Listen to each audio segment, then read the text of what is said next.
Olá, eu sou o escritor Gabriel Santamaria e esta é a quarta aula do curso de Teologia. Nesta aula, tratarei da pregação de Jesus Cristo e também dos milagres. Esta é a segunda aula em que trato do cristianismo. Houve duas aulas a respeito do judaísmo e esta é a segunda a respeito do cristianismo, provavelmente haverá uma terceira. Como vocês sabem, naturalmente o curso é gratuito. Mas se vocês quiserem incentivar o meu trabalho como escritor, visitem o meu blog novacastalha.blogspot.com.br. Ali vocês vão conhecer os meus livros: 3 romances, O Evangelho dos Loucos, No Tempo dos Segredos e O Arcano da Morte, um livro de contos, Assim Morre a Inocência, um livro de poesias, Destino Navegante, e também um livro de crônicas, Para Ler no Caminho. Na parte de baixo do vídeo, nas descrições, vocês encontram a sinopse de cada livro e o link para a aquisição da obra.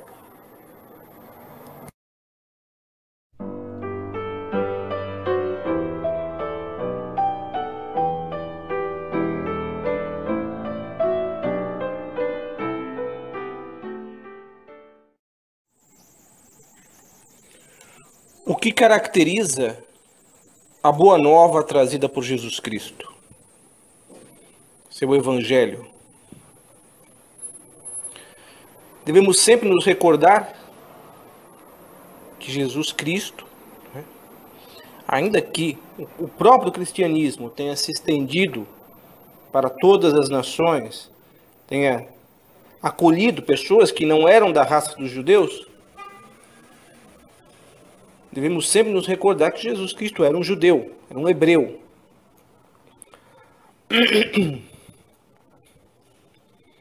E que, portanto, carregava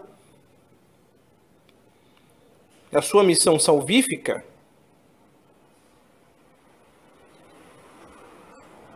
o peso de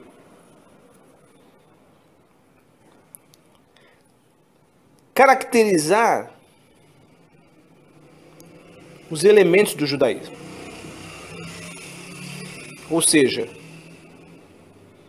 sua missão foi, antes de tudo, uma missão para judeus. Ele mesmo afirma isto. Quando uma samaritana se aproxima,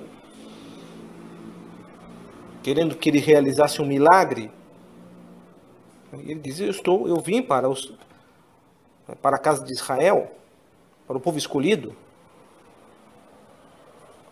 A partir de São Paulo apóstolo, de Paulo, é que há uma mudança. Ou seja, o cristianismo se espalha para o paganismo. Mas de início, originalmente, a missão de Jesus Cristo é uma missão essencialmente judaica. Ou seja, é uma missão para judeus. Ele veio para ser o rei dos judeus. Ele veio para ser o Messias. Ele veio para cumprir uma missão dentro da história do judaísmo.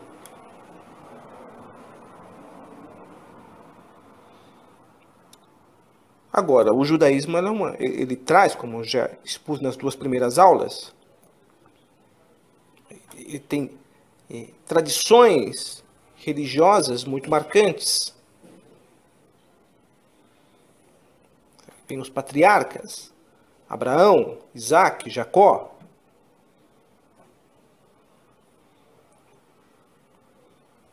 E Moisés como um legislador, libertador e legislador. Aos profetas. À classe dos sacerdotes, os levitas.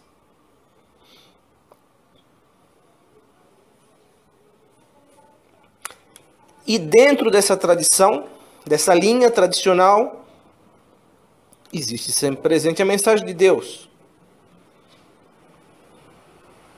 do Senhor, Yahvé, Elohim. Mas o que é que caracteriza propriamente a mensagem do Cristo, de Jesus Cristo? O que é que a sua boa nova tem de essencialmente original? O que é que ela traz de contributo? De que modo ela se transforma em algo único?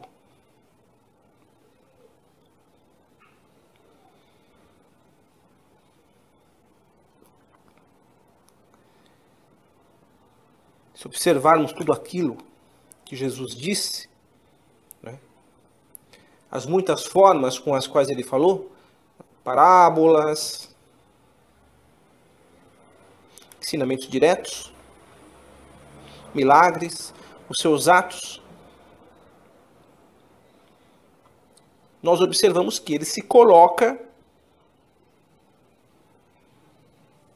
como o fato cumpridor das promessas, o elemento cumpridor das promessas.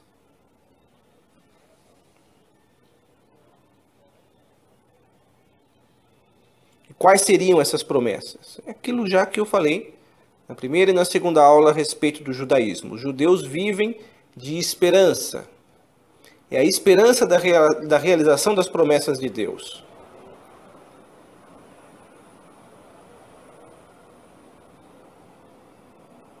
Só que em Jesus Cristo essa realização ganha uma dimensão muito maior. Transcendente em muitos aspectos. Como eu falei, Deus promete a Abraão um reino, uma terra prometida. Né?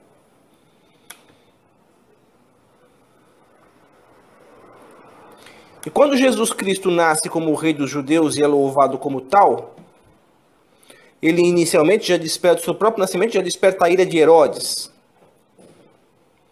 E posteriormente desperta a inveja de fariseus e saduceus.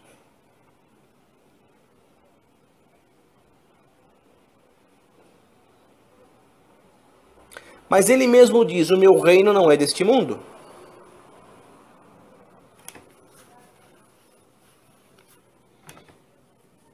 O que é que isto significa?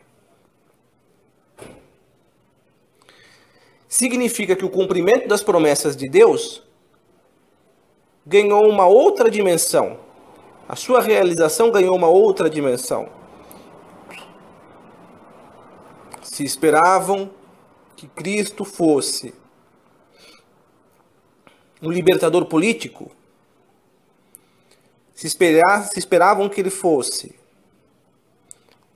uma espécie de legislador, um novo Moisés, e na passagem em que a mulher adúltera é colocada diante de Jesus Cristo, e é dito isso no Evangelho de João, esta mulher foi pega em adultério, segundo a lei mosaica, ela deve ser apedrejada.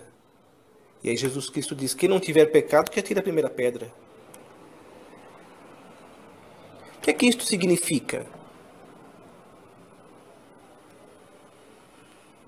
Significa que o modus operandi, né, daquela legislação religiosa tinha mudado de dimensão. Ou seja, ele não será um legislador apenas, ou ele não será um legislador como foi Moisés. Ele não será o rei tal como esperavam, um rei político, e ele não será um libertador também, um libertador político. Não é esta a ideia. Se a boa nova de Jesus Cristo, né, ultrapassa esses limites meramente humanos, terrenos, mundanos.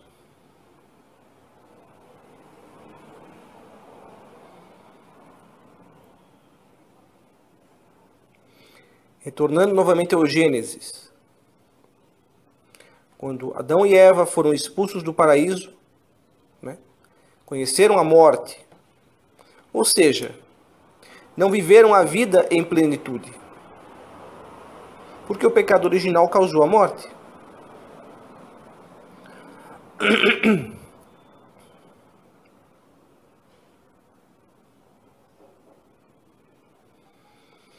Em Jesus Cristo, esta limitação que é consequência do pecado devido ao seu sacrifício, chega ao fim.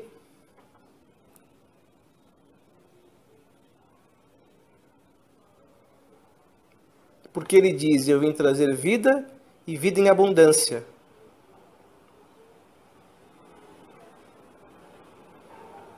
Ou seja,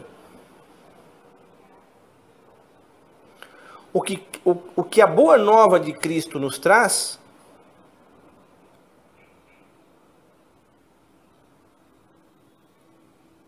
é a plenitude de algo que naquele momento, ou historicamente desde o pecado, o homem só vivia de modo precário.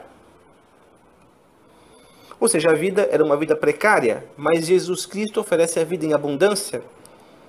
E não apenas neste mundo, mas a vida eterna. Ou seja, se a morte dava o ponto final, Cristo, ao vencer a morte, abre novamente a perspectiva da vida eterna.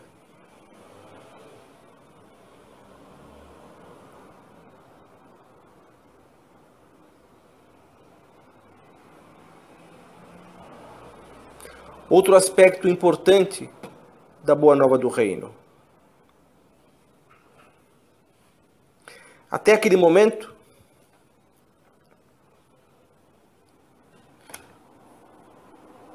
o que estava vigente na lei judaica era propriamente a justiça, olho por olho, dente por dente. E isto já era um avanço, se nós formos observar a lei da época. Por que é que Moisés estabeleceu olho por olho, dente por dente? Isto era propriamente justiça. Era justiça. Ou seja, se alguém tomava algo seu, você não tinha o direito de tomar o dobro.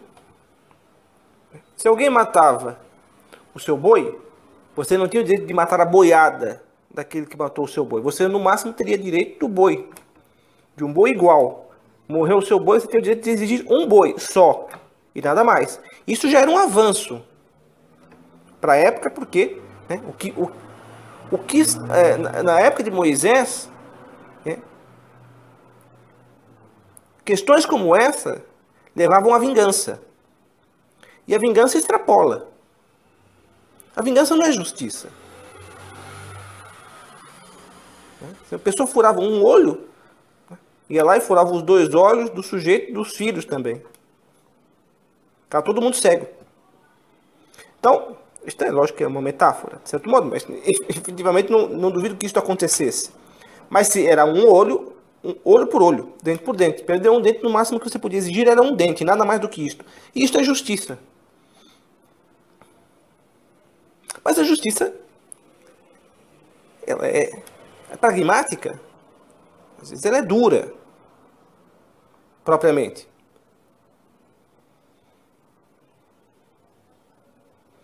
Com Jesus Cristo, a lei ganha uma dimensão que é a dimensão da misericórdia. Ou seja, se roubarem o seu manto, se roubarem a sua túnica, dê também seu manto. Se te obrigarem a caminhar 1 quilômetro, caminhe mais outro. Ou seja, existe aqui o elemento da misericórdia. Se te baterem numa face, oferece a outra face. Você não tem que dar um tapa em troco. Você não tem este direito, teoricamente. Dê a outra face. E por que isto? Porque estamos dentro de um universo superior. Que é o elemento próprio do amor divino. Cristo veio para pagar pelos nossos pecados e para oferecer a salvação.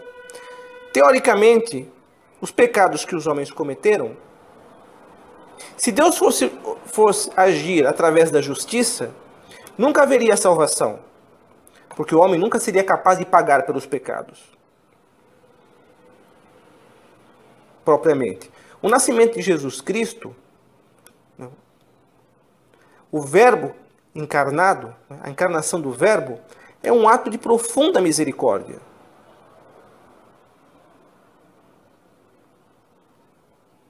Portanto, a atitude do homem, doravante, deve ser uma atitude misericordiosa.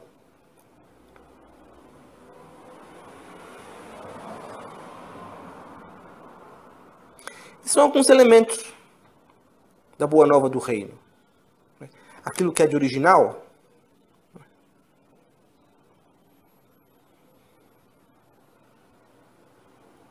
O que é que torna original? Há muitas coisas na realidade. Como São João disse, se fôssemos escrever tudo que Jesus fez, não haveria livro suficiente. Mas aqui são alguns elementos introdutórios, né, desta Boa Nova do Reino. É a lei do amor, a lei da misericórdia. É isso que Jesus propõe. E a sua proposta é superior. Sua proposta é superior. E ela é vencedora, propriamente. Porque, de fato, o cristianismo se espalhou. Como Jesus Cristo diz. Vim trazer fogo à terra e quero que ele se espalhe. E ele, de fato, se espalhou. Esses são alguns elementos introdutórios da Boa Nova do Evangelho de Jesus Cristo.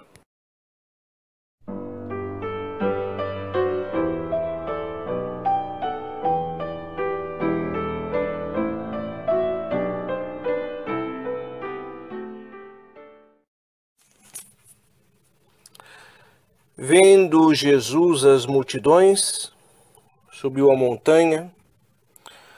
Ao sentar-se, aproximaram-se dele os seus discípulos. E pôs-se a falar e os ensinava, dizendo: Felizes os pobres no espírito, porque deles é o reino dos céus. Felizes os mansos, porque herdarão a terra. Felizes os aflitos, porque serão consolados. Felizes os que têm fome e sede de justiça, porque serão saciados. Felizes os misericordiosos, porque alcançarão misericórdia. Felizes os puros no coração, porque verão a Deus. Felizes os que promovem a paz, porque serão chamados filhos de Deus. Felizes os que são perseguidos por causa da justiça, porque deles é o reino dos céus. Felizes sois quando vos injuriarem e vos perseguirem, e mentindo disserem todo mal contra vós por causa de mim. Alegrai-vos e regozijai-vos, porque será grande a vossa recompensa nos céus, pois foi assim que perseguiram os profetas que vieram antes de vós. Trecho muito conhecido, as 7 bem-aventuranças, que se encontra no livro, no Evangelho de São Mateus. Muitos teólogos, né, se debruçaram a respeito destas 7 bem-aventuranças, né, e de resto, né, sobre todo o discurso, que é justamente o Sermão da Montanha. Quando Jesus Cristo se eleva, vai até o alto da montanha, né, e ali faz este famoso sermão. É a sua mais importante pregação. Ali ele resume em essência o seu ensinamento, e não apenas resume, mas também o desenvolve, digamos assim. Ali está resumido e desenvolvido, né, em essência e decorrência. Né. Muita gente já falou, muitos, como eu falei, muitos teólogos. Santo Agostinho escreveu, né, um famoso livro, né, a respeito desse trecho, não é, importante, extraído do Evangelho de São Mateus, o Sermão da Montanha. Ele fala muito sobre as 7 bem-aventuranças. É interessante, vale a pena ler. O fato de Jesus Cristo ir a uma montanha, né, já nos dá a entender que se trata de um ensinamento elevado. Ou seja, todo aquele que, ao ensinar, né, se coloca numa montanha, teoricamente, está querendo indicar que ali há uma elevação de pensamento, há uma elevação de conhecimento ou de sabedoria. Não é? O fato de subir a montanha, de que o sermão, o sermão tenha acontecido em uma montanha, diz isso. Jesus Cristo eleva, né, o nível, a uma elevação de nível, sem dúvida, em todo o discurso do Sermão da Montanha. Né? Mas as 7 bem-aventuranças especificamente, né, ela constitui, isso para muitos santos, né, uma espécie de programa de santidade. É bastante resumido, se você for observar, é extremamente exigente em contrapartida. Né? Mas ali está em resumo uma espécie de caminho de santidade. Ou, digamos, um programa de santidade, né? Não é? E é interessante como ele começa, porque esse trecho inicial ressuscitou muitas elucubrações ou reflexões. Felizes os pobres no espírito, porque deles é o reino dos céus. É uma abertura um tanto quanto apoteótica, porque esta bem-aventurança, né, estes felizes, ele já logo de cara, né, a primeira bem-aventurança já garante o reino dos céus. Já a porta de entrada já te conduz ao reino dos céus. Agora, como interpretar, não é? Pobres no espírito. Pobres do que ele está falando? Ou seja, os pobres materialmente?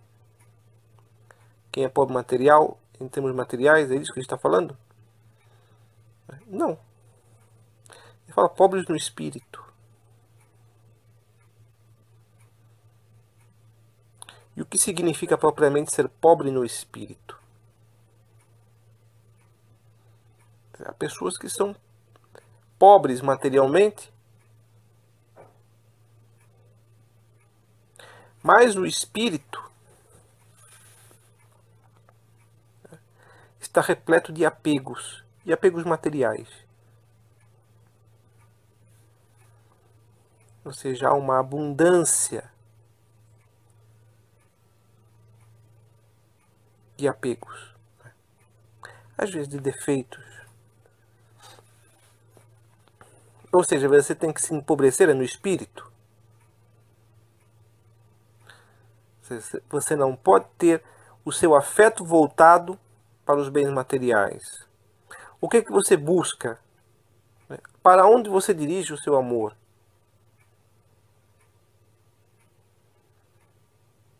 O que é que você ama? Espiritualmente, né, é o amor. O amor é o maior bem espiritual. Mas se você dirige o seu amor para os bens materiais, para os feitos humanos, para aquilo que é mundano propriamente, o seu amor, né, é mundano. Há apego, há abundância no espírito e não pobreza. Aquele que faz o processo, aquele que realiza o processo de desapego, né, aquele que nada quer senão Deus, este é pobre no espírito. Ele não está querendo acumular coisas no espírito. Não. Ele esvaziou o espírito para Deus. O seu bem é Deus, é o amor de Deus. Estes é quem tem o reino dos céus. Aqueles que esvaziaram os seus espíritos dos apegos humanos, das ambições humanas. Quem se desapegou? Quem esvaziou o espírito, empobreceu o espírito em termos de ambições humanas, ambições materiais, pecuniárias, né? Este é pobre no espírito. Pode até ser um sujeito muito, muito rico materialmente, como São Francisco de Assis, que era rico. Era um homem rico, mas ele se empobreceu no espírito. Antes de tudo. Se depois ele mendigou, né, isso tem consequência. Então a bem-aventurança já começa assim. Né? Ou seja, se você não faz o processo profundo de desapego dos bens materiais, você não terá o reino dos céus. É este processo de esvaziamento das ambições humanas o que te abre a porta para o reino dos céus. Esta é a primeira bem-aventurança. Muito já se falou sobre ela, não é? Felizes os mansos, porque herdarão a terra. Este já é o segundo passo, né? É interessante, né? Porque a gente começa analisando as bem-aventuranças como a promessa do reino dos céus, né? E logo em seguida há a promessa de uma herança, e é a herança da terra. Vejam, dentro da tradição judaica, o peso que tem, né, a ideia da terra. Já falei isto nas duas primeiras aulas sobre o judaísmo. Deus promete a Abraão uma terra, a terra prometida. Deus promete uma terra. E ela vem posteriormente, depois do Êxodo. O povo hebreu entra na sua terra prometida. Então a terra é um elemento importante dentro da tradição judaica. E Jesus Cristo era judeu e ele estava falando para judeus.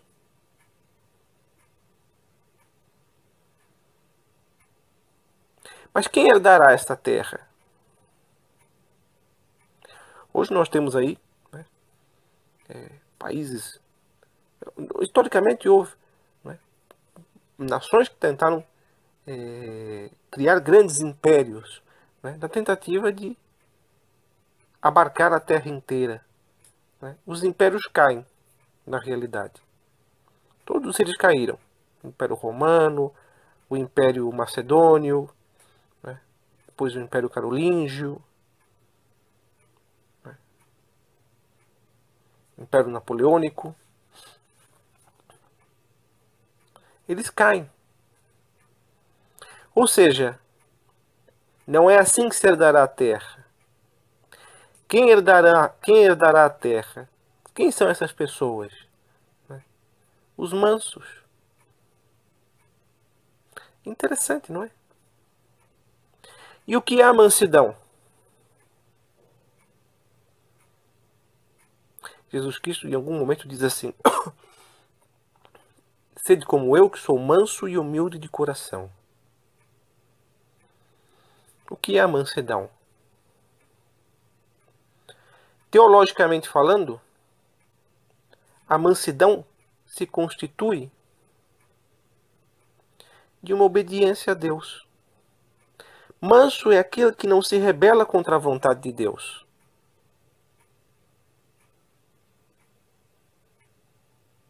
Se nós voltarmos, eu estou fazendo toda esta linha de pensamento desde o começo, desde o Gênesis, lá no judaísmo, para que vocês entendam que quando nós lemos um trecho dos evangelhos, né, o quanto isso está ligado ao princípio.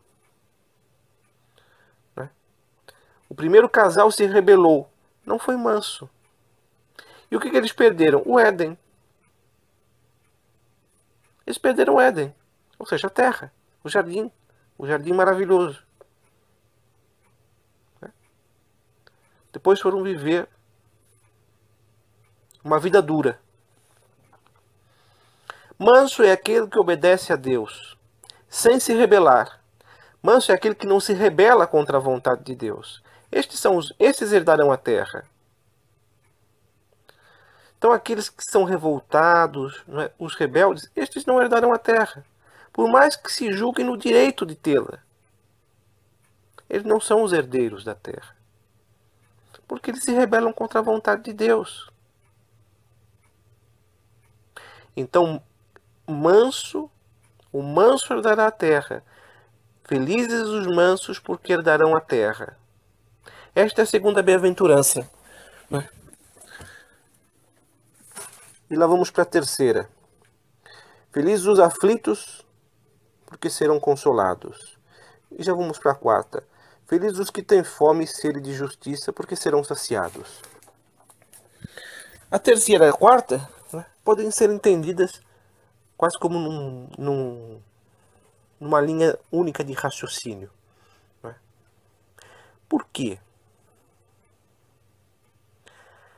Porque elas nos leva, as duas, a terceira e a quarta bem-aventurança, nos dá uma imagem da situação do homem neste mundo. A situação do ser humano neste mundo. Ou seja, é o traço de uma realidade. É a realidade da condição humana. O homem que foi condenado pelo pecado, que perdeu a sua condição original e que sofre por conta disto, e porque tem a morte, e porque tem as dificuldades da vida, e portanto está aflito. Agora, aqueles que estão aflitos, né, e acreditam em Deus, e acreditam na palavra de nosso Senhor Jesus Cristo, estes serão consolados. Ou seja, esta aflição tem um fim. Ela não será eterna. E o advento de Cristo, o nascimento de Cristo e a missão cumprida de Cristo, consola os aflitos. Veja que no final, Jesus Cristo, no final dos evangelhos, Jesus Cristo, quando anuncia o Espírito Santo, ele chama o Espírito Santo de Consolador. Ou seja, se você está aflito, mas crê em Deus, o Consolador virá aliviá-lo. O Espírito Santo de Deus virá aliviá-lo. E é isso que está dito aqui. Mas antes de tudo, é um retrato da condição humana. Que é uma condição aflita. Mas essa aflição pode ter um fim. Outro traço dessa condição humana está no fato de que os seres humanos têm fome e sede de justiça. Mas o que é a justiça? A justiça é uma virtude. E ela corresponde a dar a outra pessoa aquilo que lhe é de direito. Ou seja, quando você dá a alguém aquilo que lhe é de direito, isso corresponde à justiça.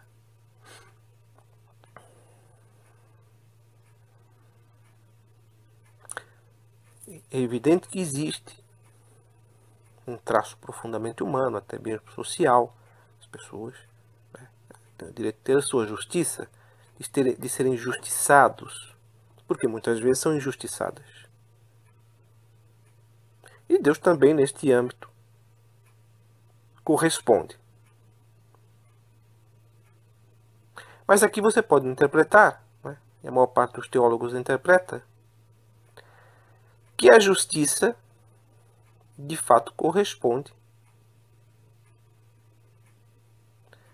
propriamente à santidade. Ou seja, quem tem sede, fome e sede, né, de ser justo, ou do justo, que é o santo, este será saciado em Deus.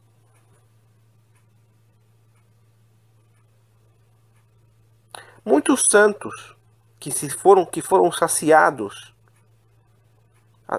na sua fome e sede de justiça, foram socialmente injustiçados. Alguns foram martirizados. E você não pode dizer, Deus não saciou a sua fome e sua sede de justiça, já que socialmente eles foram injustiçados. Não, saciou. Sem dúvida saciou. Né? Só que dentro de um parâmetro maior, de um parâmetro mais espiritual. Ou seja, há aí de fato a condição humana, que é uma condição aflitiva, que é uma condição de fome e sede, desta justiça, mas há também a consolação, e há também o fato de que será saciado.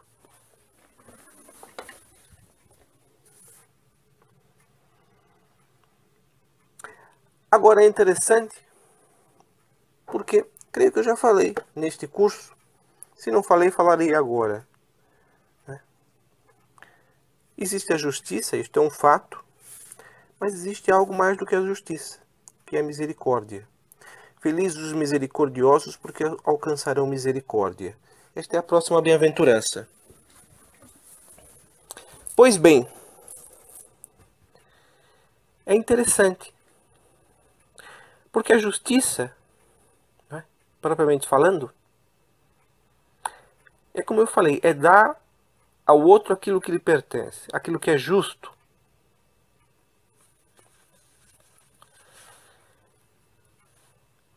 Só que este dar ao outro aquilo que é justo, às vezes é um pouco pragmático. Porque às vezes você tem que dar aquilo que é justo, e o que é justo, por exemplo, é uma condenação. Cometeu um crime. Então você condenará. Haverá um julgamento e a justiça vai condenar.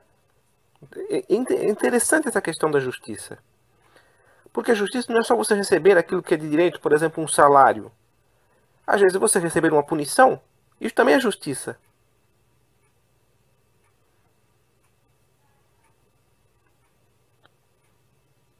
Mas para além da justiça existe algo chamado misericórdia. E a mensagem de Jesus é profundamente misericordiosa. Ou seja, era justa a condição de pecado humano, de sofrimento e de morte. Mas o nascimento de Cristo é a face da misericórdia de Deus.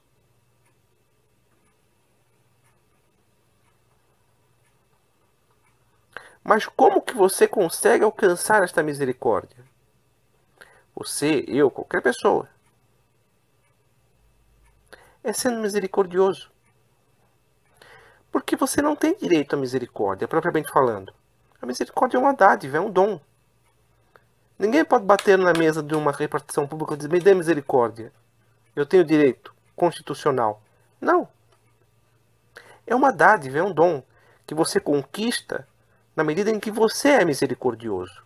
Ou seja, você tem que exercer a misericórdia na sua alma para com os outros, no intuito de receber esta misericórdia, se não dos outros, pelo menos de Deus. Porque às vezes, humanamente falando, ou socialmente falando, você é misericordioso e infelizmente as pessoas não retribuem a mesma graça que você faz. Mas Deus retribui, que é o que importa, propriamente falando. Então você vê como as bem-aventuranças elas vão caminhando, né, num sentido de desenvolvimento mesmo espiritual. É um exercício, é uma rotina, é uma pedagogia espiritual. Como eu falei, muitos já falaram sobre isto, mas sempre é bom falar mais, né? A próxima bem-aventurança: felizes os puros de coração, os puros no coração, porque verão a Deus. Aqui a gente já dá um passo, né, para algo que está além de uma espiritualidade comum. Ou seja, a pessoa pode, por exemplo, ir à missa, ela pode comungar, ela se confessa, ela frequenta os sacramentos, ela tem uma boa vida em termos espirituais, ela faz o bem, mas não necessariamente viu a Deus. Viu nesta vida. Lógico, na vida eterna. Mas aqui é outra história. Aqui a gente já está entrando dentro de uma espécie de experiência mística. Os puros no coração verão a Deus. E esta bem-aventurança, assim, teoricamente ela te possibilitaria, ou ela nos possibilitaria, não apenas fazer uma aula, mas escrever um tratado. Todas elas, mas esta é muito particular. Veja o que Cristo cobra para ver a Deus. Os puros no coração. No coração.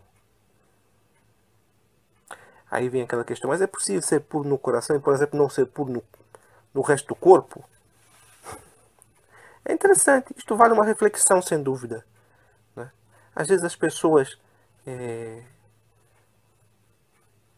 cometem erros, não é? Ou até mesmo pecados, e o pecado naturalmente deve ser redimido, né?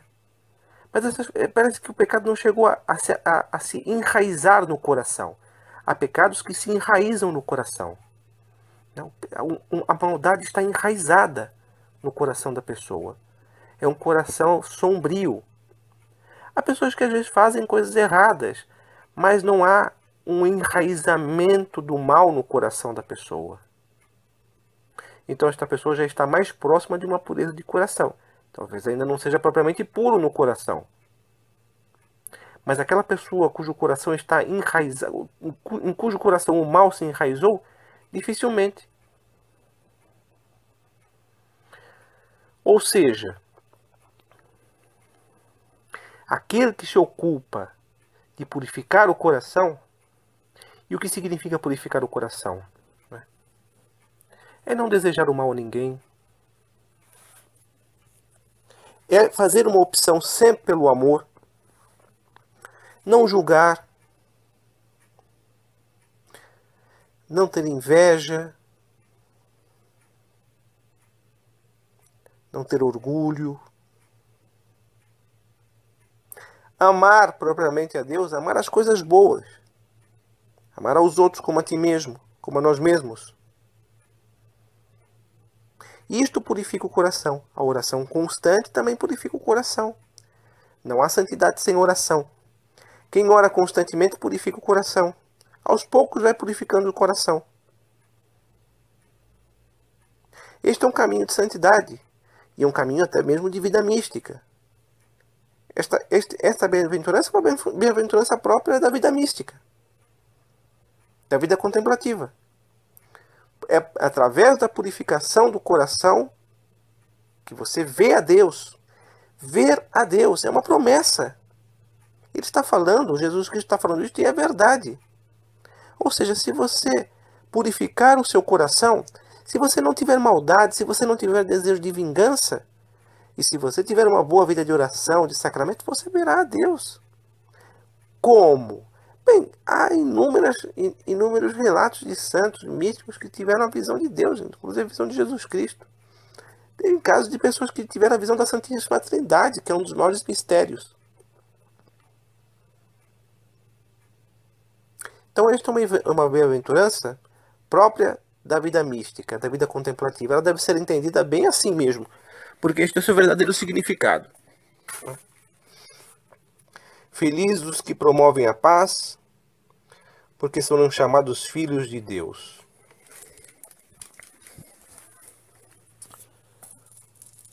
Promover a paz, não é? Aí agora a gente já está dando um passo no sentido não apenas daquilo que foi sintetizado nessas bem-aventuranças, não apenas no aprendizado da vida espiritual, mas também na difusão. Ou seja, a pessoa, durante essas bem-aventuranças, né, cresceu espiritualmente. Se fez disto um exercício. Mas isto agora não é suficiente apenas saber e ter até mesmo conquistado uma certa santidade. Né? Conquistado a paz espiritual, que é aquela proposta por Cristo, oferecida por Cristo. Agora, isso não é suficiente. Muito bem, você atingiu um status espiritual. Agora sua obrigação é difundir, ou seja, promover a paz. Que a sua paz, né, possa se propagar, que você possa ensinar aos outros, que você possa levar aos outros essa paz espiritual.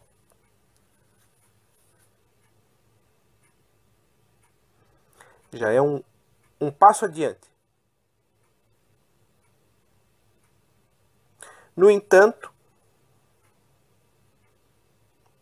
quando você dá este passo adiante, e você não é mais apenas, ou nós não somos mais apenas, pessoas que aprendemos e vivemos espiritualmente, às vezes até mesmo experiências místicas, em casos que não são muito comuns, mas acontecem. Mas quando você começa a levar adiante isto, o que ocorre? O que ocorre é aquilo que vem na última bem-aventurança. Ou pode ocorrer, muito frequentemente ocorre. Felizes os que são perseguidos por causa da justiça, porque deles é o reino dos céus. Felizes sois quando vos injuriareis e vos perseguirem, e mentindo disserem todo mal contra vós por causa de mim. Alegrai-vos e regozijai-vos, porque será grande a vossa recompensa nos céus, pois foi assim que perseguiram os profetas que vieram antes de vós.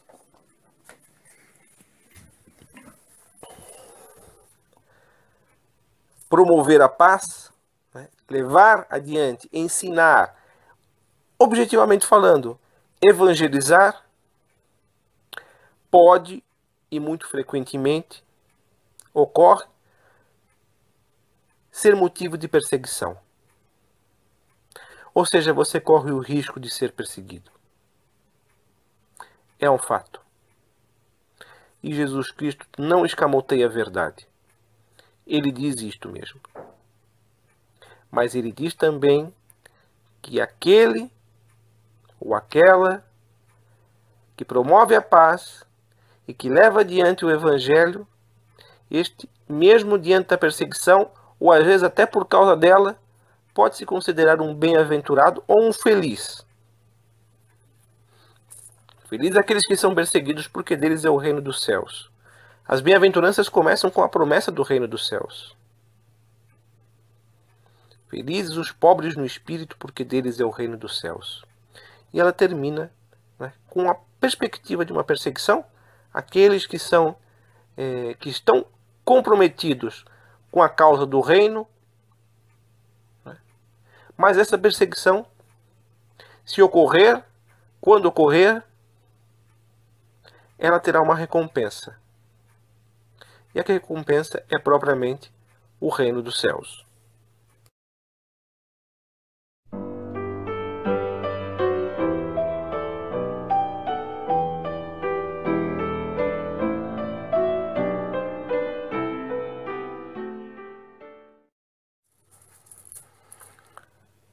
Além do seu discurso direto, como por exemplo no caso do Sermão da Montanha, Jesus também realiza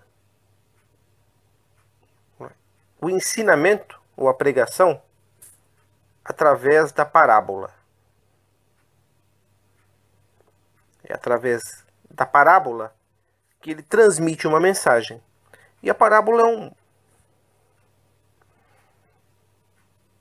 é um modo, né, um tanto quanto ficcional, ou seja, uma história. Um artifício, digamos, oratório, né, com o intuito de transmitir, como eu falei, uma mensagem. É um método de pregação.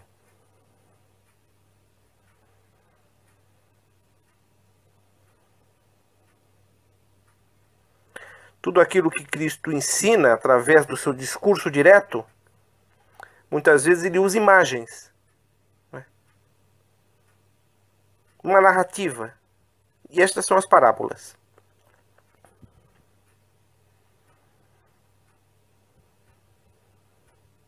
Por exemplo, como eu falei, né, Cristo é a imagem viva da misericórdia, ou é a prova definitiva da misericórdia de Deus. Veio redimir os pecados, veio salvar a humanidade, veio perdoar os pecadores. Isso fica evidente não apenas através das suas atitudes. Cristo perdoa pecados, como também através do seu ensinamento.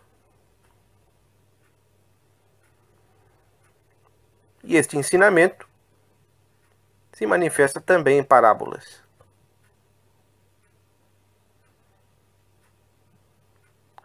Uma das mais marcantes, por exemplo, é do filho pródigo, que está no Evangelho de João.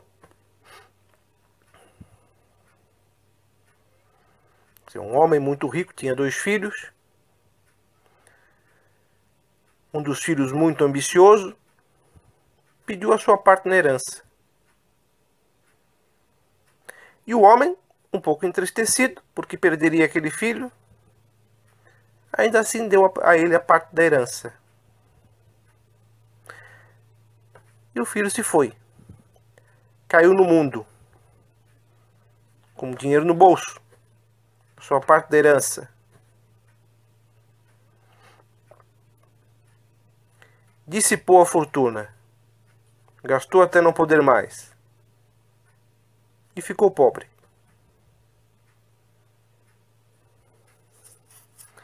Quando ficou pobre, para não morrer de fome, teve que trabalhar. E aceitou o trabalho mais baixo, mais vil. E para comer ele só tinha a comida dos porcos. Foi trabalhar provavelmente num rancho, numa fazenda, né? Onde havia animais. E a única comida que ele tinha para se alimentar era a comida dos porcos. Situação difícil. Aí, um belo momento, ele pensa: poxa vida, os empregados do meu pai recebem um bom salário e ainda se alimentam bem, né? Vou engolir o meu orgulho, vou voltar, pelo menos para me empregar, né? Meu pai certamente não me negará um trabalho. Lá estarei melhor do que aqui. E de fato é isso que ele faz, retorna. Aí muda o foco da história. O pai que está em casa, né, certamente sentindo falta daquele filho, o vê, né, no horizonte, se aproximando pela estrada, e corre ao encontro dele. O veste com roupas elegantes e manda matar um novilho dos mais gordos para comemorar o retorno do filho, o filho pródigo. Parece o desfecho ideal, não é? O que é que está aqui presente? O perdão. E alguém já observou, eu não sei que teólogo, eu não me recordo, mas já observou que este pai, que é a imagem do Pai Celestial, ele corre ao encontro do filho antes mesmo do filho pedir perdão a ele e pedir um emprego. Antes mesmo disso, o pai já vai ao encontro com o perdão disponível. E mais do que isto, qual era a ideia do filho? Vou pedir um emprego, vou ser um empregado do meu pai, porque estarei em melhores condições. Mas o pai não o aceita como empregado, ele aceita como filho mesmo. E o veste com roupas finas e mata um novilho. E manda fazer festa, porque aquele filho voltou. É o perdão propriamente, e é o perdão que se excede. Vai até além do que se esperava. Mas o outro filho fica enciumado. E diz: para mim, que não dissipei os seus bens, nunca matou um novilho. E para este que pegou a herança e gastou feito louco, você mata um novilho da festa? Ou seja, é inveja. É a inveja do amor. Do amor e do perdão daquele pai. Dentro de uma perspectiva mais teológica, é uma espécie de inveja espiritual. E não apenas a inveja, mas também a dificuldade de compreender o perdão de Deus. A dificuldade de perdoar também ele próprio. Mas de compreender o perdão de Deus, que é gratuito. Ou seja, não cobra nenhuma tarifa.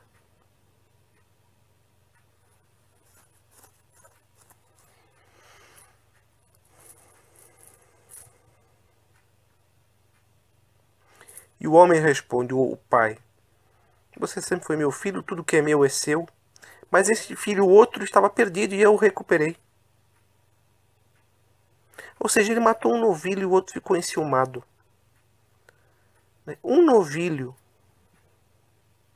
ou um boi, não me recordo muito bem. Ou seja,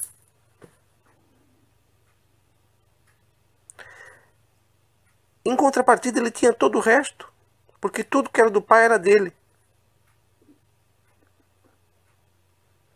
O outro ficou com uma festa, mas o resto era do filho, que não tinha ido embora. E ele não entendeu isto.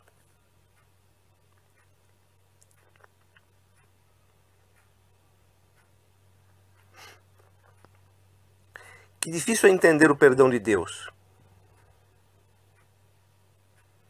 Que difícil é entender a misericórdia e fazer dela um exercício. E, no entanto, é necessário.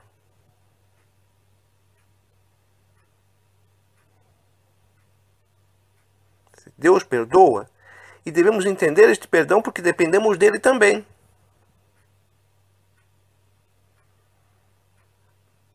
Aqueles judeus que levaram a mulher adúltera e colocaram aos pés de Jesus Cristo, dizendo: esta mulher cometeu um ato de adultério. Segundo a lei de Moisés, devemos apedrejá-la. E Jesus Cristo responde: aquele que tiver pecados, aquele que não tiver pecados, que atire a primeira pedra. Por que não fazer o exercício da misericórdia, não é?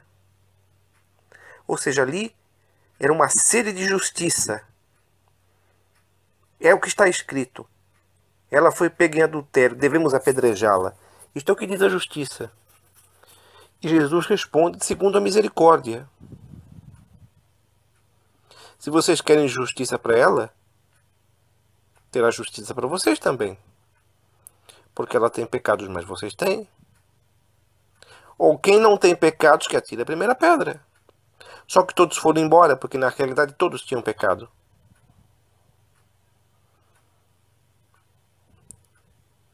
Ou seja, é a misericórdia propriamente. Isto é difícil entender. Mas a essência da manifestação do cristianismo é a misericórdia.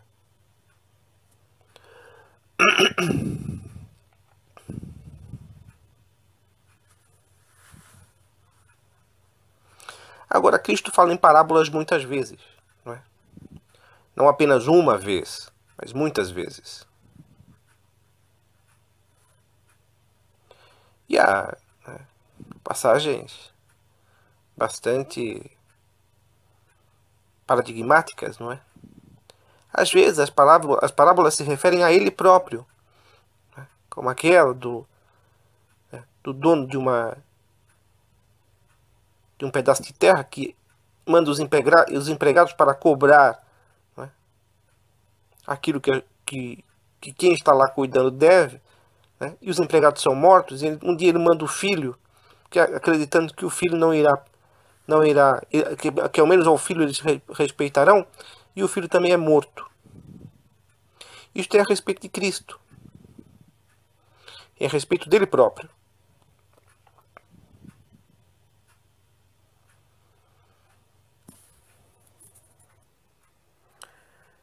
Então Cristo ensina diretamente através do seu discurso, né? A sua pregação é através do seu discurso, no Sermão da Montanha.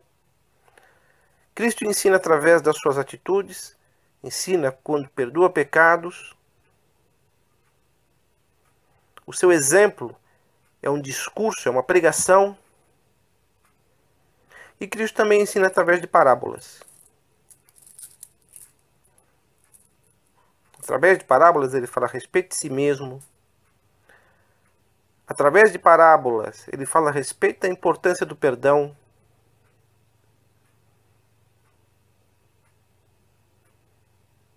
Através de parábolas ele fala a respeito da salvação do homem, do esforço que Deus faz para recuperá-lo. Através de parábolas ele fala do inferno. Através de parábolas ele fala do céu.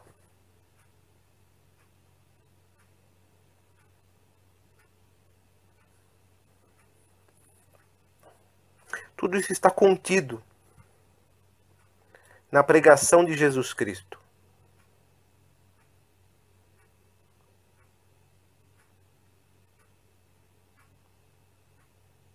Tudo isto é o essencial da sua boa nova.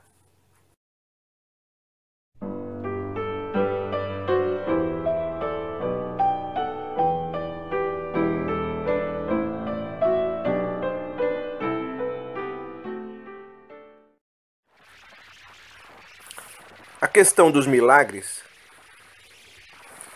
em Jesus Cristo, né, dos milagres realizados por Cristo, estão intimamente ligadas, né, está intimamente ligada à compreensão do milagre em si mesmo, né, do fenômeno miraculoso. Então, o seu significado em si mesmo, o milagre é uma espécie de subversão das leis naturais. Ou seja, as coisas acontecem de uma determinada forma dentro da natureza e essa forma tem regras ou leis físicas fixas. É famoso, você pode reduzir isto ao famoso, uma das famosas leis, não é, de Newton, a lei da causa e efeito, né? Toda causa produz um efeito.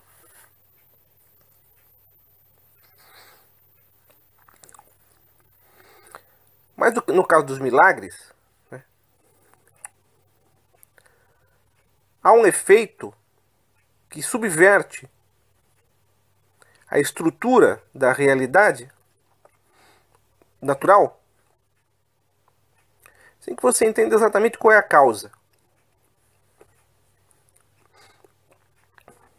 Pegamos por exemplo, o milagre quando Jesus Cristo caminha sobre as águas.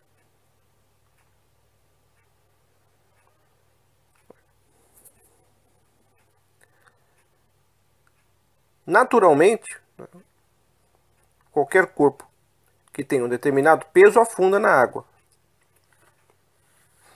Então, o corpo, para não afundar na água, ele tem que ser mais leve, né, do que a própria água, ou ter uma estrutura, né, que permita que ele flutue. Isso não é o caso do corpo humano. Se você tentar caminhar sobre as águas, você vai afundar.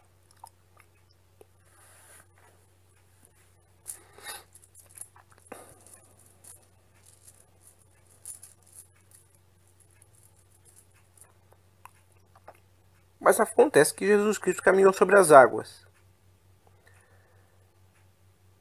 E ao fazer isso, ele transcendeu, né,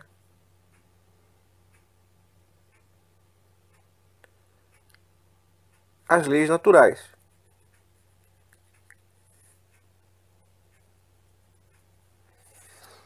Isso nos faz entender, ou meditar, ou refletir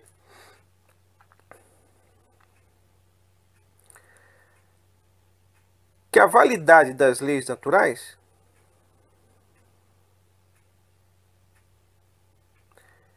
encontra um determinado limite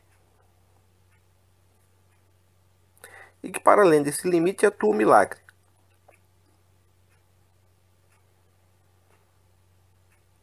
O que o milagre faz é estabelecer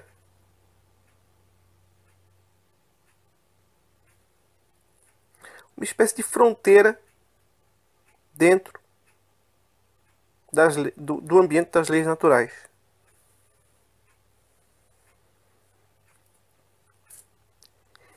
O milagre não nega a validade das leis naturais, ou seja, continua valendo a mesma coisa. As pessoas não vão andar sobre as águas.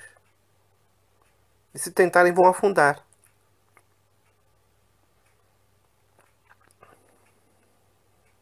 Ou seja, ele mantém a estrutura. Mas, ao mesmo tempo, o milagre mostra que existe uma realidade superior à realidade das leis naturais, que é capaz de subvertê-la quando necessário. Ou seja, é uma realidade que domina as leis naturais, e não o contrário. Quando Cristo andou sobre as águas, ele mostrou que ele dominava as leis naturais. Ele tinha domínio sobre elas, a ponto de transcender aquilo.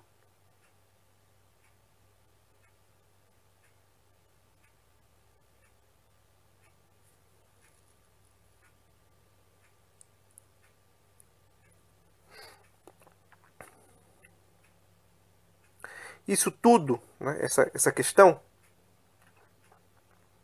né, a análise do milagre em si,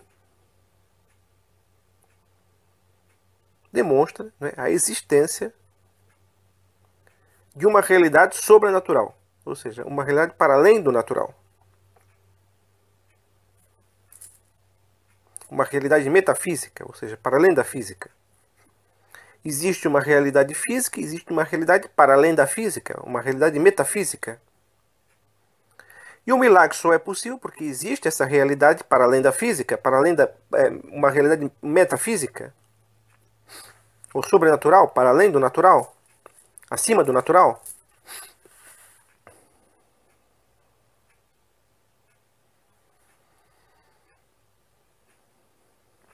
Cada milagre de Jesus Cristo prova isto definitivamente. Não é?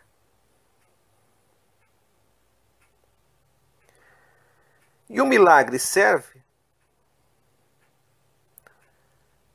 como uma espécie de testificação, ou seja, atesta aquilo que Jesus Cristo fala. Existe o ensinamento de Jesus Cristo, ou seja, ele está ensinando algo, e ele diz que o seu ensinamento vem do Pai, ou seja, vem do alto, e para provar que isto é verdadeiro, ele realiza milagres. Ou seja, o milagre é uma espécie de selo divino. Ele sela, não é, os seus ensinamentos com milagres.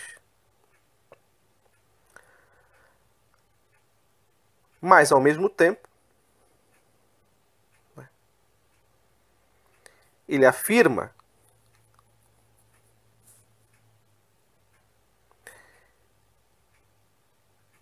que a fé em si mesma pode conduzir o indivíduo à salvação, independente do testemunho dos milagres. Aquela história do Cristo ressuscitado que Tomé, o apóstolo Tomé, não acredita, porque estava morto. Então como é que pode ter ressuscitado? Mas aí Cristo aparece, também para Tomé, e diz: toque as minhas feridas, né? Toque o meu lado, na parte do tronco de Jesus Cristo, havia o ferimento, toque nas minhas feridas. Né? E Tomé diz: meu Senhor, né? Agora eu creio. E Jesus Cristo desacredita porque viu. Bem-aventurados aqueles que acreditaram sem ver. Ou seja, ele viu o milagre e ele acreditou. Muito bem, mas a fé é superior a isto. Bem-aventurados aqueles que acreditaram na ressurreição de Cristo sem ver o milagre.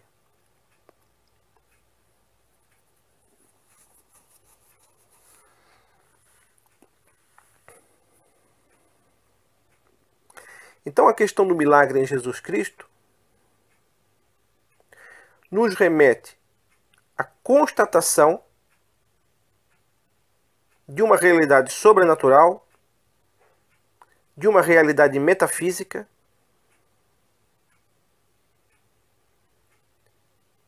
e essa constatação serve como uma espécie de selo divino. Mas a fé em si mesma, quando ocorre, e deve ocorrer no indivíduo, ela por si mesma deve ser capaz, suficientemente capaz,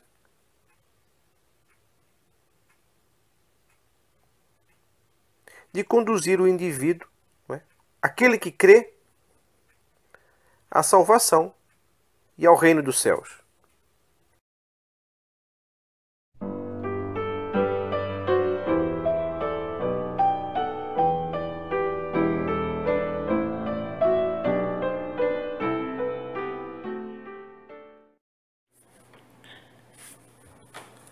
Bodas de Caná. Está em São João. É o primeiro milagre de Jesus Cristo na sua vida pública. Né? O primeiro milagre que é narrado na Bíblia. Assim começa, né, as manifestações miraculosas de Jesus Cristo. E é um milagre que tem muito de peculiar, não é? Vou ler o texto. 3 dias depois, celebravam-se bodas em Caná da Galileia e achava-se ali a mãe de Jesus. Também foram convidados Jesus e os seus discípulos. Como viesse a faltar vinho, a mãe de Jesus disse-lhe: eles já não têm vinho. Respondeu-lhe Jesus: mulher, isso compete a nós? Minha hora ainda não chegou. Disse então sua mãe aos serventes: fazei o que ele vos disser. Ora, achavam-se ali 6 talhas de pedra para a purificação dos judeus, que continham cada qual 2 ou 3 medidas. Jesus ordena-lhes: enchei as talhas de água. Eles encheram-nas até em cima. Tirai agora, disse-lhe Jesus, e levai ao chefe dos serventes. E levaram. Logo que o chefe dos serventes provou da água tornada vinho, não sabendo de onde era, se bem que o soubessem os serventes, pois tinham tirado a água, chamou o noivo e disse-lhe: é costume servir primeiro o vinho bom, e depois, quando os convidados já estão quase embriagados, servir o menos bom. Mas tu guardaste o vinho melhor até agora. Este foi o primeiro milagre de Jesus.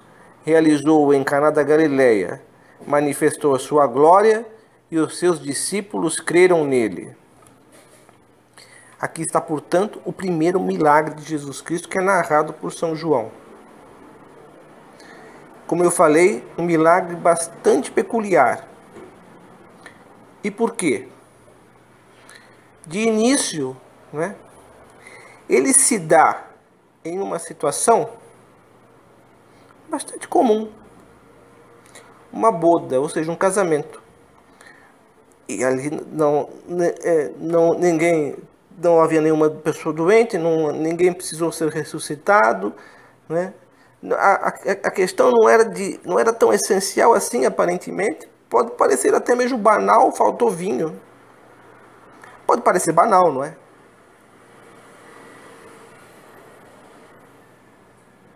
E aí Nossa Senhora pede a Jesus Cristo, sua mãe, Maria, pede a Jesus Cristo que ele faça alguma coisa. Quer dizer, você vai pensar bem, não é? Deus se fez carne e habitou entre nós, é o Verbo encarnado. E o primeiro milagre é transformar água em vinho, para satisfazer convivas, convidados. Pode parecer banal, não é?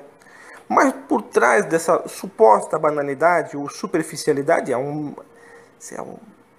rio caudaloso de significados. Em princípio já, alguém fez, se não me engano, eu sou aqui da paróquia São José de Ipiranga, se não me engano, acho que foi o padre Wander, vamos dar a ele, não é, o crédito. Ele, uma vez numa homilia, ele disse: o que já se nota nessa situação é que o casal está sem dinheiro, está quebrado. Começa o casamento sem condições financeiras, porque imagina só um casal que dá uma festa de casamento e acaba a comida ou acaba a bebida. O que você pensa? O noivo está sem dinheiro, a noiva também, estão quebrados, é um casal sem dinheiro. É um casal falido, já começou o casamento e já está falido, porque acabou o vinho, acabou a bebida, não tiveram dinheiro para comprar a bebida suficiente. E ele observa pessoas, às vezes, que tardam o casamento porque não comprou, ainda não comprou a casa, ainda não terminou a faculdade, ainda não comprou um carro, ainda não quitou o carro, né? Então, enquanto não tiver dinheiro suficiente, o casamento não sai. Esse casal não tinha dinheiro suficiente nem sequer para o vinho da festa, entendem? Mas Nossa Senhora intercedeu. O que significa dizer que o que faz um casamento dar certo não é se você tem muito ou pouco dinheiro, se você tem dinheiro para uma festança, e sim a fé que você tem em Deus e a intercessão de Nossa Senhora, o quanto ela pode salvar um casamento. Vamos falar a verdade, Nossa Senhora salvou esse casamento do vexame inicial. Do vexame inicial.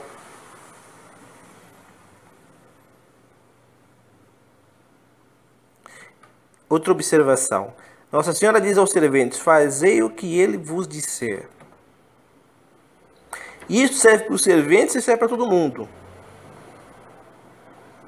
Ou seja, o que é que Cristo nos diz que devemos fazer? E aí a gente volta para o início dessa aula, que é a pregação de Jesus Cristo, os ensinamentos, aquilo que ele diz que devemos fazer. Aqui parece uma coisa banal, era simplesmente encher, né, as talhas de água. Parece banal. 6 talhas de pedra cheias de água para serem transformadas em vinho. Mas é claro que isso tem um significado.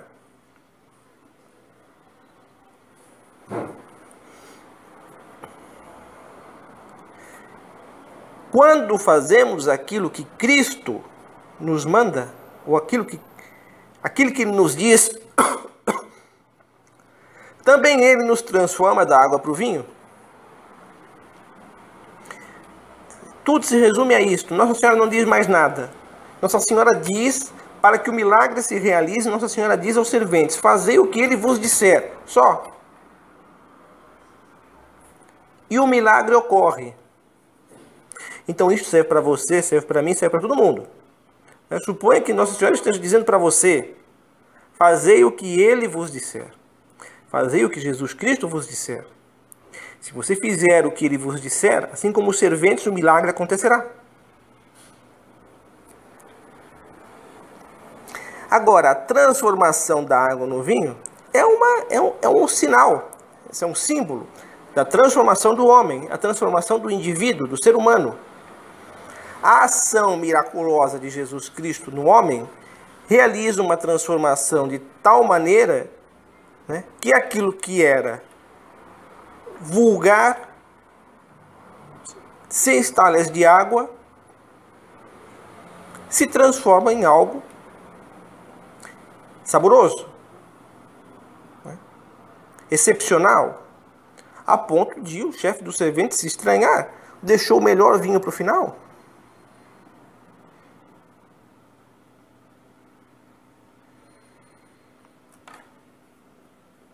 Também pode-se fazer uma comparação entre o Antigo e o Novo Testamento, né?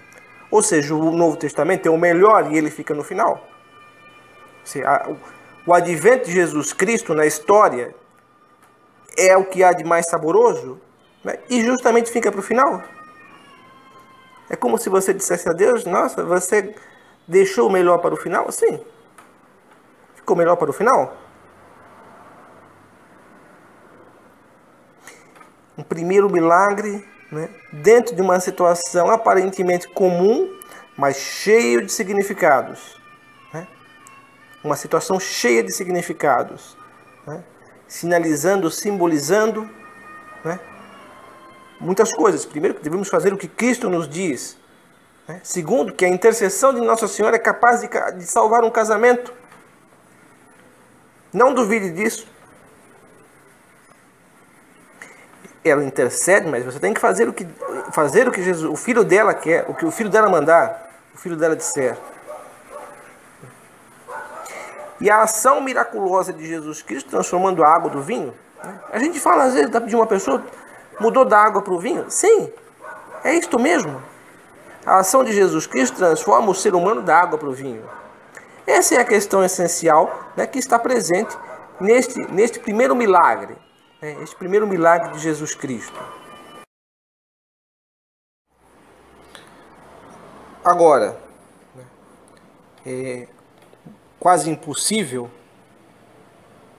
a gente passar por essa questão dos milagres em Jesus Cristo sem falar, né, do milagre de Lázaro, que também é outro que está no Evangelho de João. Lázaro caiu doente em Betânia, onde estavam Maria e sua irmã Marta. Maria era quem ungir o Senhor com um óleo perfumado e lhe enxugar os pés com seus cabelos. E Lázaro, que estava enfermo, era seu irmão. Suas irmãs mandaram, pois, dizer a Jesus: Senhor, aquele que tu amas está enfermo. A estas palavras disse-lhe Jesus: Esta enfermidade não causará a morte, mas tem por finalidade a glória de Deus, Por ela será glorificado o Filho de Deus. Ora, Jesus amava Marta, Maria, sua irmã e Lázaro. Mas embora tivesse ouvido que ele estava enfermo, demorou-se ainda 2 dias no mesmo lugar. Depois disse a seus discípulos: voltemos para a Judeia. Mestre, responderam eles, há pouco os judeus te queriam apedrejar e voltas para lá? Jesus respondeu: não são 12 as horas do dia? Quem caminha de dia não tropeça, porque vê a luz deste mundo. Mas quem anda de noite tropeça, porque lhe falta a luz. Depois destas palavras, ele acrescentou: Lázaro, nosso amigo, dorme, mas vou despertá-lo. Disseram-lhe os seus discípulos: Senhor, se ele dorme, há de sarar. Jesus, entretanto, falara da sua morte, mas eles pensavam que falasse do sono como tal.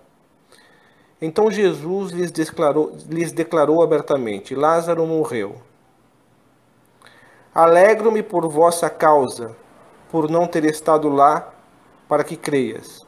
Mas vamos a ele. A isso Tomé, chamado Dídimo, disse aos seus discípulos: vamos também nós para morrermos com ele.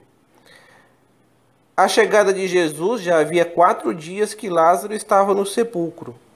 Ora, Betânia distava de Jerusalém cerca de 15 estádios. Muitos judeus tinham vindo a Marta e a Maria para lhes apresentar condolências pela morte de seu irmão. Mal soube Marta da vinda de Jesus, saiu-lhe ao encontro. Maria, porém, estava sentada em casa. Marta disse a Jesus: Senhor, se tivesses estado aqui, meu irmão não terias morrido. Mas sei também agora que tudo o que pedires a Deus, Deus te concederá. Disse-lhe Jesus: teu irmão ressurgirá. Respondeu-lhe Marta: sei que há de ressurgir na ressurreição do último dia. Disse-lhe Jesus: eu sou a ressurreição e a vida. Aquele que crê em mim, ainda que esteja morto, viverá. E todo aquele que vive e crê em mim jamais morrerá. Crês nisto? Respondeu ela: sim, Senhor. Eu creio que tu és o Cristo, o Filho de Deus, aquele que devia vir ao mundo. A essas palavras, ela foi chamar sua irmã Maria, dizendo-lhe baixinho: o mestre está aí e te chama. Apenas ela o ouviu, levantou-se imediatamente e foi ao encontro dele. Pois Jesus não tinha chegado à aldeia, mas estava ainda naquele lugar onde Marta o tinha encontrado. Os judeus que estavam com ela em casa, em visita de pêsames, ao verem Maria levantar-se depressa e sair, seguiram-na, crendo que ela ia ao sepulcro para lhe chorar. Quando, porém, Maria chegou onde Jesus estava e o viu, lançou-se aos seus pés e disse-lhe: Senhor, se tivesses estado aqui, meu irmão não teria morrido. Ao vê-lo chorar assim, como também todos os judeus que a acompanhavam, Jesus ficou intensamente comovido em espírito. E, sob o impulso de profunda emoção, perguntou-lhe: onde o puseste? Responderam-lhe: Senhor, vinde ver. Jesus pôs-se a chorar. Observaram por isso os judeus: vede como ele o amava. Mas alguns deles disseram: não podia ele, que abriu os olhos do cego de nascença, fazer com que este não morresse? Tomado novamente de profunda emoção, Jesus foi ao sepulcro. Era uma gruta, coberta por uma pedra. Jesus ordenou: tirai a pedra. Disse-lhe Marta, irmã do morto: Senhor, já cheira mal, pois há 4 dias que ele está aí. Respondeu-lhe Jesus: não te disse eu, se creres, verás a glória de Deus? Tiraram, pois, a pedra. Levantando Jesus os olhos ao alto, disse: Pai, rendo-te graças porque me ouviste. Eu bem sei que sempre me ouves, mas falo assim por causa do povo que está em roda, para que creiam que tu me enviaste.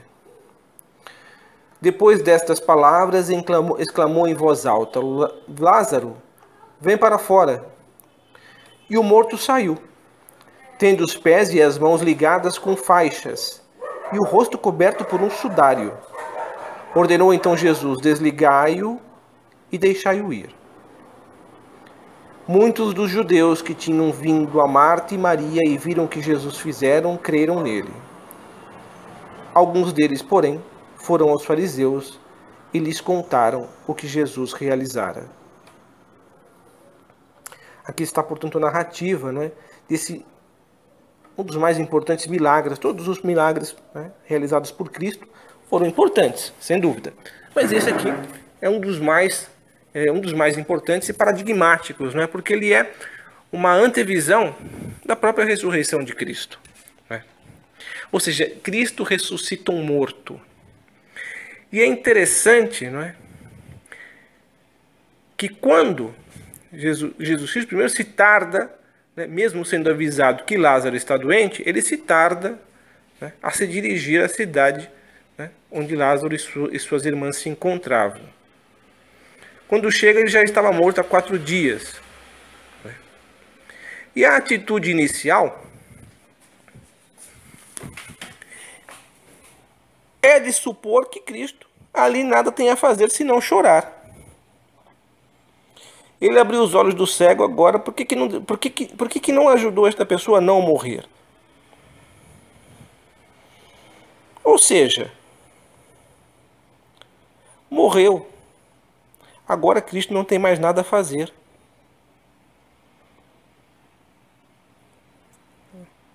A morte é uma realidade muito intensa. A morte é uma realidade para o ser humano, é uma realidade muito definitiva. Tem gente que não acredita em Deus, mas é difícil você encontrar quem não acredite na morte. Não estou dizendo a crença na ressurreição de Cristo, ou seja, morreu e ressuscitou, ou seja, Cristo venceu a morte. Mas a morte existe. Cristo venceu a morte porque ela existe. Ele não poderia ter vencido algo que não existe. Ele venceu algo que existe. Ele ressuscitou um morto, mas a morte é um fato. Ou seja, a morte é um fato admitido por todos, ou quase todos. É difícil você encontrar alguém que diz que não acredita na morte. A morte é um fato, todo mundo vê. Durante uma vida humana, todo mundo passa pelo luto. Ou seja, às vezes as pessoas veem quem morre na sua frente. A morte está diante de nós. É um fato. Há quem não acredita em Deus, mas dificilmente não acredita na morte. Que fato incontestável é a morte, não é?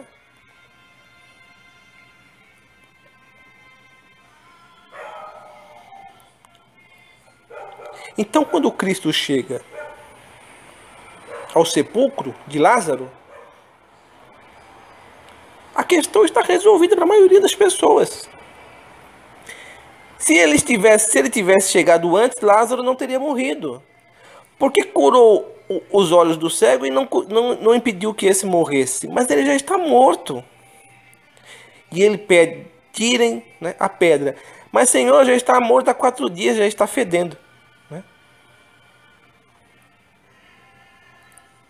Ou seja, as pessoas, né, tinha uma crença absoluta de que a morte era um fato incontestável e que nem o Cristo poderia resolver. Vejam como a ressurreição de Cristo, né, e a vitória de Cristo sobre a morte ainda era uma coisa difícil de ser acreditada. E não só, né?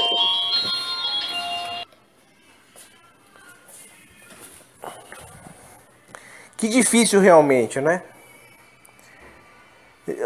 Inclusive os apóstolos, quando Cristo ressuscita, que é o maior milagre, esse é o maior milagre de Cristo, é a sua própria ressurreição. Né? E o milagre de Lázaro é a antevisão deste fato. Eu ainda vou falar sobre a ressurreição de Cristo, mas na próxima aula, né, o milagre da ressurreição do próprio Cristo, esta eu guardei para a 3ª aula sobre o cristianismo. 2 aulas sobre o judaísmo, essa é a 2ª aula sobre o cristianismo. Na próxima aula, né, ainda analisando, né, o Novo Testamento, basicamente. A próxima aula falarei sobre a cruz, né, a morte de Cristo, a sua ressurreição, e aí o milagre da ressurreição do próprio Cristo ficará para a próxima aula. Né? Mas o que eu estou querendo dizer é o seguinte, né, a vitória de Cristo sobre a morte, né, é difícil de ser acreditada. É porque, de fato, a morte é uma situação inquestionável. A morte como uma circunstância humana. E não como um fato decisivo. Ou seja, depois da morte não há mais nada. Não isto. Quer dizer, nós acreditamos na existência da vida após a morte. Né? Nós acreditamos na salvação. Sim, mas a morte existe. Ponto. Isso nós vamos ter que passar por ela. Nós convivemos, vamos a velórios, vamos a enterros, né? Ao luto humano. Então esta é uma realidade. E ela é forte, né? É intensa. Mas Cristo vence a morte. E ele já vence em Lázaro. Ou seja, em Lázaro a morte já é vencida. Veja o poder que Cristo tem como Deus sobre a realidade. E esta vitória é para a glória de Deus, para que as pessoas creiam. E ainda assim há quem não acredite.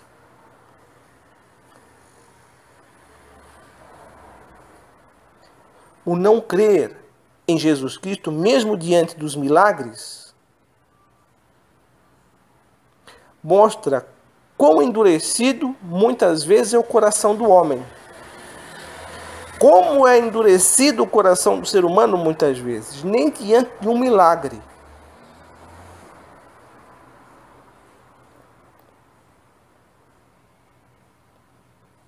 Mas enfim, aqui foram 2 milagres, as bodas de Caná, né, e a ressurreição de Lázaro. É um apanhado. Né?